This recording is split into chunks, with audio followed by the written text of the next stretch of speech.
तारीफ और तारीख कभी नहीं बदलती।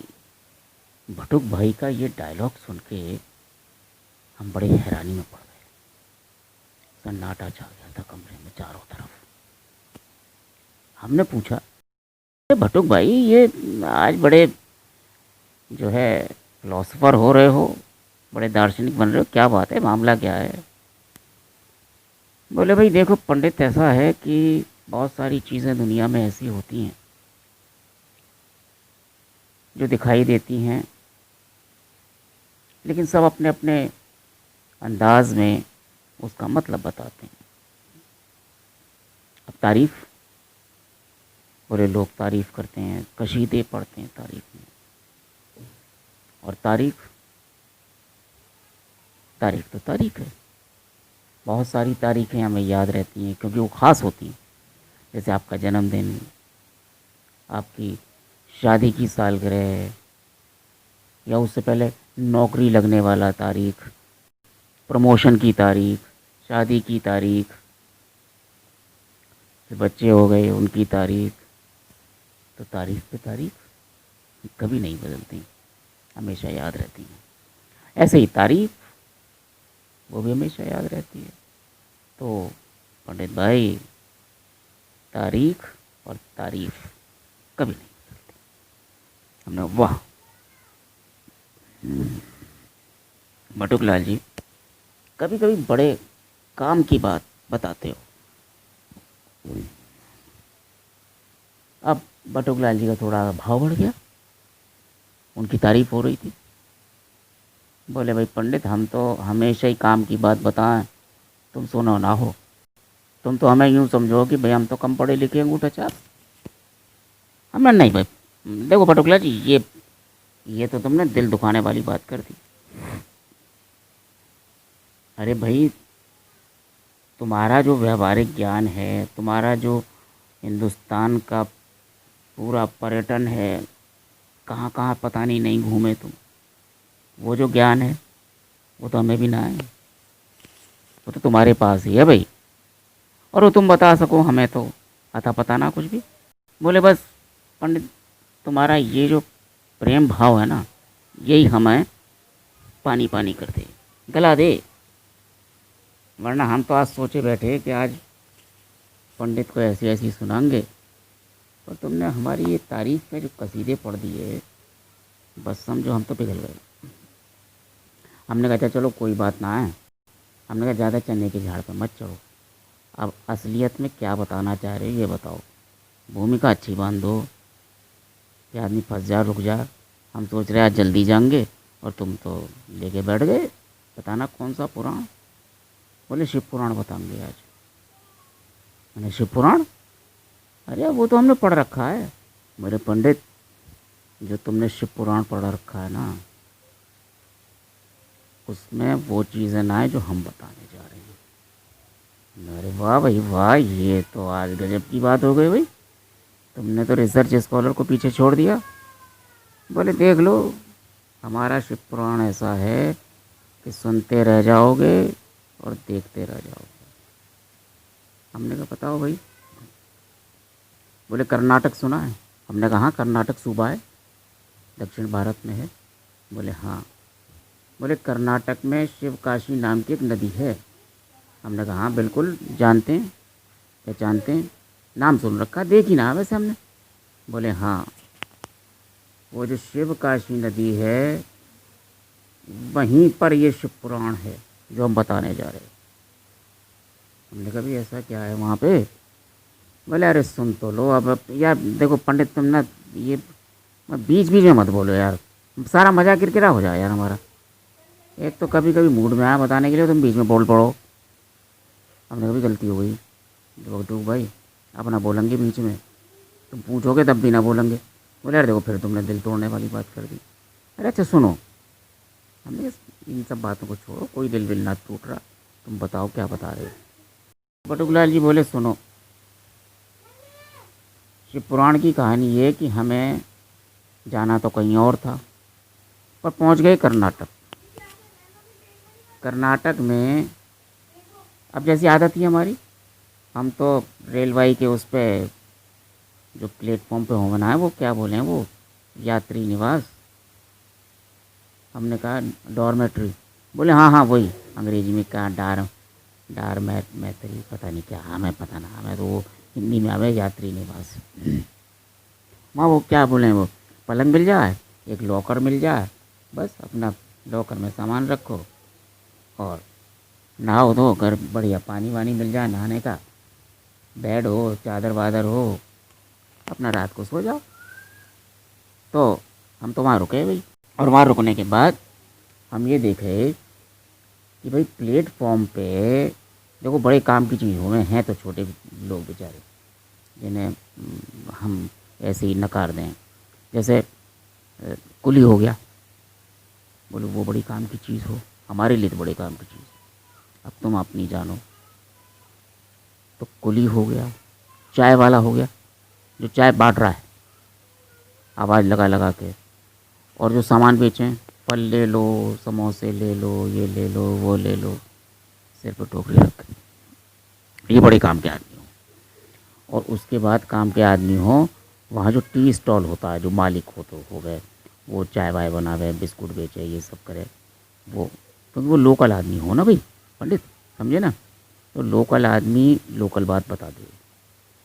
तो हम जो है डॉर्मेट्री में रुके, तो नहा धो के तैयार होकर नीचे आए। हमने पूछा उससे, एक था चाय वाला, अच्छा वो चाय वाला क्या था, वो चाय के साथ साथ ना खाना भी, मतलब गरम गरम बढ़िया, पूरी सब्जी और ये सब, वो बढ़िया अच्छा उसका एक स्टॉल टाइप था।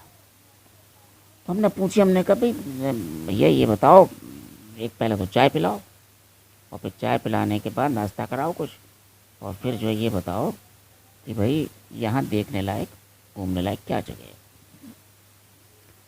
तो उसने चाय दी, फर्स्ट क्लास, पूरी और आलू की सब्जी, आहा बड़ा आनंद आया पंडित। वो खाने हम शुरू कर ही थे खाना, तो कहने लगा भाई आप कहाँ ठहरे हो। हमने कहा वही ये ऊपर यात्री निवास में। बोले ठीक है। बोले अगर हमारे कहने से यहाँ पे एक जगह है, नदी है, वो देख के आओ। हमारे मुंह से निकल गया, हमने कहा यार नदी क्या देखनी, सारी नदियाँ एक सी हों, बहता पानी, किनारा, कीचड़ पानी, खेती, और क्या हो। बोले भैया आप एक बार होके आओ, और फिर हम बताएंगे कि गए कि ना गए, और गए तो समझो कि हमारी तरफ से रात का खाना फ्री, बढ़िया खाना जो हम अपने लिए बनावे ना, वो खिलाएंगे आपको। आप उस जगह होके आओ, आप दांतों तले ना उंगली दबाओ तो मैं बता दी हूँ। अब हमने सोचा भाई ये आदमी जो है इतने विश्वास के साथ, ईमानदारी के साथ कह रहा है, तो कुछ तो खास होगा। हमने कहा ठीक है भाई, नाश्ता वास्ता किया, पैसे दिए और हम निकल लिए। जैसे जैसे उसने बताई पहुंच गए। अब साहब वहाँ पहुँचे 14 किलोमीटर दूर, तो पंडित देखते ही देखते जो है वो आश्चर्य से भर गई हमारी आँखें। सही कह रहा हूँ, क्या खूबसूरत नज़ारा, बहता हुआ पानी, तेज खर खर खर की आवाज़, छें छें छें की आवाज़, और भैया उस नदी में, उसको नदी को क्या है, शिव काशी, क्या कहें, शिव काशी नदी। और शिव काशी नदी के बीचों बीच जहाँ वो भैव है, उसमें सैकड़ों हजारों की संख्या में शिवलिंग, नंदी, और अलग अलग आकार के, एक ये ना है कि एक एक से ही हों, छोटे बड़े, अरे तमाम। देख के हैरान तो हो ही रहे, कुछ देर तो देखते ही रहे, पलक झपकी ना भैया हमारी, जड़ हो गए वहाँ, ऐसे हो गए जैसे वो कहा के अंग्रेजी में स्टैचू, स्टैचू हो गए हम तो। और ऐसे स्टैचू हुए कि भैया पूछो मत, क्या खूबसूरत खूबसूरत कलाकृति। फिर हमने वहाँ, फिर वही हमने अपना फॉर्मूला अपनाया, चाय वाले के पास बैठ गए, चाय वाले से पूछा, उसने फिर कहानी बताई। बोले इस जगह को जी सहस्त्रलिंग कहते हैं। हमने कहा सहस्त्रलिंग मतलब बहुत सारे, सैकड़ों, हज़ारों। बोले हाँ बिल्कुल बिल्कुल पंडित, बिल्कुल सही समझ, सही। तुम तो मास्टर आदमी हो, इस मामले में सही समझो, तुम सही कह रहे। सहस्त्र मतलब सैकड़ों, हज़ारों। शिवलिंग हैं, नंदी हैं, छोटे बड़े, बड़ी संख्या में। फिर भैया वो कहने लगा कि बाबूजी ऐसा है, यूँ कहना है कि 17वीं शताब्दी में यहाँ पे सदाशिव राय वर्मा, क्या नाम, सदाशिव राय वर्मा नाम का एक राजा था, जो शिव का बड़ा भक्त था। उसने यहाँ पे सैकड़ों, हजारों छोटे बड़े शिवलिंग, नंदी और वो बनवाए, और उनकी रोज पूजा करे भैया वो। तो हमने कहा भी काफ़ी टाइम लगा होगा पटुक भाई ऐसा बनवाने में, एक दो दिन में तो बन ना सके इतने सहस्त्र, मतलब इतने हजार। बोले हाँ, कह रहे हैं कि 1676 ईस्वी से सन 1718 ईस्वी तक ये काम चला। इतने दिन इनमें शिवलिंग का निर्माण हुआ और पूजा अर्चना होती रही। हजारों के शिवलिंग यहाँ पे मिले और बड़े खूबसूरत हैं। और यूँ कहें कि यहाँ पे अगर देखना हो ना ये, तो नवंबर से मार्च का महीना, मतलब नवंबर से मार्च का महीना मतलब नवंबर दिसंबर जनवरी फरवरी मार्च, ये 5 महीने पानी कम है यहाँ पे। और इन 5 महीनों में आप बहुत सारे शिवलिंग, बहुत सारे वो दर्शन कर दो, मेला से लग जा भैया वहाँ। और यूँ कहें शिवरात्रि वाले दिन तो होश न रहती है, इतनी भीड़ हो, बहुत भीड़ हो गई वहाँ पे। अच्छा, तो भैया ये था, और वहाँ देख के बड़े खुश हुए। और हमने तो भैया उसको बड़ा धन्यवाद दिया, वो स्टेशन वाला ना जिसने रात को कह दी कि रात का खाना, हाँ हाँ, हमने कहा हाँ हाँ, वो उसने शर्त लगाई, बोले हाँ। बोले अगर वो ना बताता या हम ना पूछते उससे, वो बताता क्या बताता, हमने पूछी तभी तो बताई। तो ये सारी बात हुई, बड़ा मज़ा आया। एक तो नाम भी सदाशिव राय, शिव का परम भक्त, और उसने यहाँ जो काम करवा दिया, वो ऐसा काम करवा दिया भैया आज तक। तो हमने पूछा, हमने कहा भाई बटुक भाई ये तो बताओ, ये नदी के बीच में बनवाने का क्या मतलब हुआ।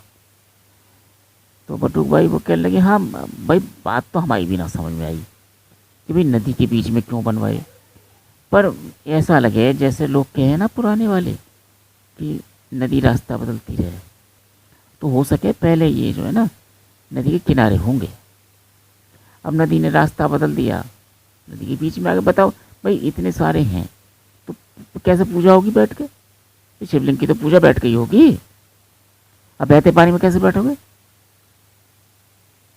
हमने कहा हाँ बटुकला जी ये बिल्कुल सही बात है आपकी, ये आपका कहना बिल्कुल सही है कि पहले किनारे रहे होंगे या पूजा पाठ होती होगी, और नदी से ले आए जल लोटे में और चढ़ा दिया शिवलिंग पे, पूजा वूजा कर लिया, अपना निकल लिए। बोले हाँ हमें भी ऐसे ही लगे, हालांकि अब वो कहना कि अंधभक्त और जो है वो क्या क्या कहते हैं, मतलब धर्मांध और अंधभक्त ये सब फैलाते रहे गलत चीज़ें, लेकिन जो सही बात लगे वो यही लगे कि नदी के किनारे थे और पूजा पाठ हो गई। तो हमारे मुंह से निकल गया, हमने कहा भाई देखो बटुक भाई ये तो आप देखा है हिंदुस्तान में, लेकिन हमने जो पढ़ा है वो ये पढ़ा है कि भैया ऐसा जो है सहस्त्रलिंग का नज़ारा हिंदुस्तान से बाहर भी देखने को मिलता है।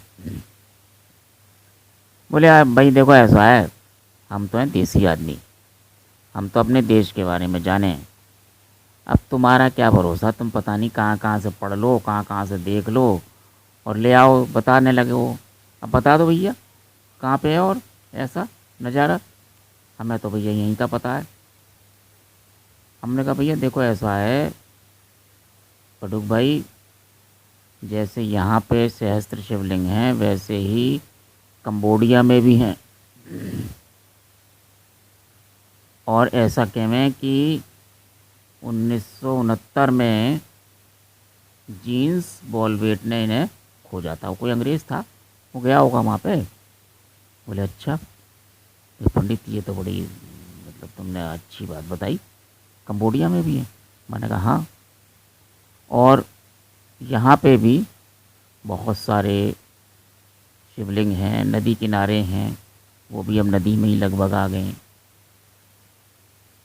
और ऐसा कहते हैं कि ये जो कंबोडिया वाले हैं ना शिवलिंग, वहाँ कोई सूर्यवर्मन नाम का राजा था, उसने इन्हें बनवाया।